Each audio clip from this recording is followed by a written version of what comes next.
It was on Christmas Eve day, December 24th, during Columbus's first voyage to the Americas, that one of his ships, the Santa Maria, drifted onto a bank due to the fact that the helmsman, thinking the seas were calm enough, gave the control of the tiller to one of his young subordinates. This had proven to be a huge mistake as the boy managed to run the boat across some shallow waters where it got permanently stuck and damaged. This happened to occur off the coast of today's northern Haiti, and so the expedition decided to go ashore and seek help from the local Arawak people, who were a subgroup of the broader Taino people which inhabited the Caribbean. They soon came into contact with the ruler of the Mariang chieftain, Guacanagari.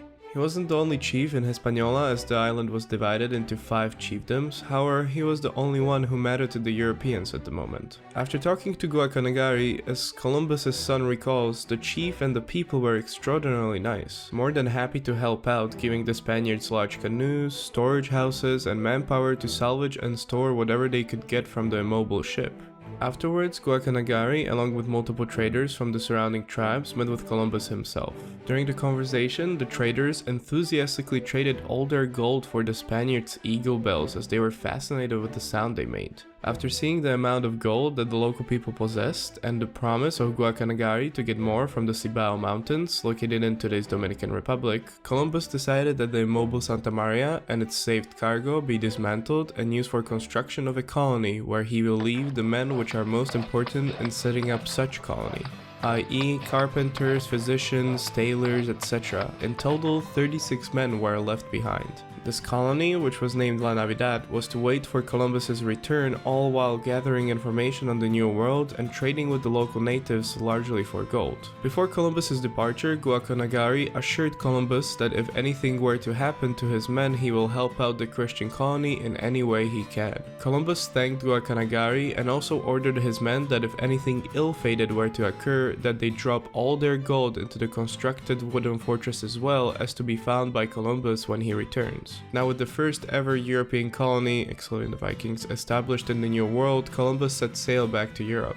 A year later, in 1493, Columbus returned from Spain to the town of La Navidad, where upon entering the town harbor found the entire colony burned down with no gold and no survivors. Confused and horrified by the sight, Columbus ordered his men to check for bodies and look into the fortress's well for the missing gold. There was no gold in the well, but several dead bodies of the colonists were found in a nearby field. This, however, still did not explain what happened to the entire colony. Then suddenly, the brother of Guacanagari, accompanied by several other natives, appeared and wished to speak to Columbus. Upon hearing his story, it all became clear. After Columbus's departure, the men of La Navidad quickly started to mingle with the local women, living with 4 or 6 women at once. Most of them also started to hoard larger and larger stashes of gold, oftentimes bartering for gold behind each other's backs. Soon the competition between getting more women and more gold turned into frequent arguments, and it became so bad that some of the colonists started to kill each other. With all this chaos and hostility in the colony, some of the Spaniards decided to leave for the mountains where they heard the golden mines were located.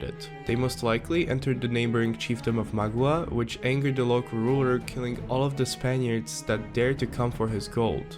Outraged by the actions of the colonists, the ruler organized a full-on military attack on La Navidad to get rid of the remaining Europeans. When the attack came, La Navidad was defended by only 11 men, with everyone else either dead or fleeing with all their gold and wives to other tribes, perhaps even on different islands. However, the 11 Spaniards weren't alone, because Guacanagari honored his promise to Columbus and with his men joined in the defense of the colony.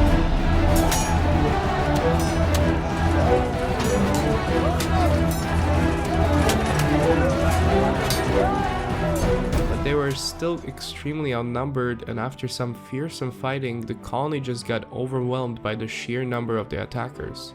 When eventually the fortress was broke into, all remaining Europeans, along with some of Guacanagari's men, were slaughtered and the entire colony got set on fire. Guacanagari himself managed to escape but was injured, and that is why his brother came to visit Columbus, as Guacanagari was unable due to his injuries. Columbus, upheld by his men's actions, later thanked Guacangari personally for honoring his promise, after which the two exchanged gifts, and Columbus went on to try to settle other areas of Hispaniola. And so goes the disastrous story of the first ever European colony in the New World, if we're not counting the Vikings. This video was brought to you by no one, because I'm too small to get a sponsor. Actually, no, scratch that. This video was brought to you by coffee. Lots of coffee. And tea. And also actually Photoshop. And computers. Late nights. But whatever. Basically, this video wasn't brought to you by money, because I can't even monetize my videos. Thanks, YouTube. Actually, again, scratch all of what I said. This video and all the videos I made in the past 8 months were brought to you by Narbris for $1 each. What a heck of a deal.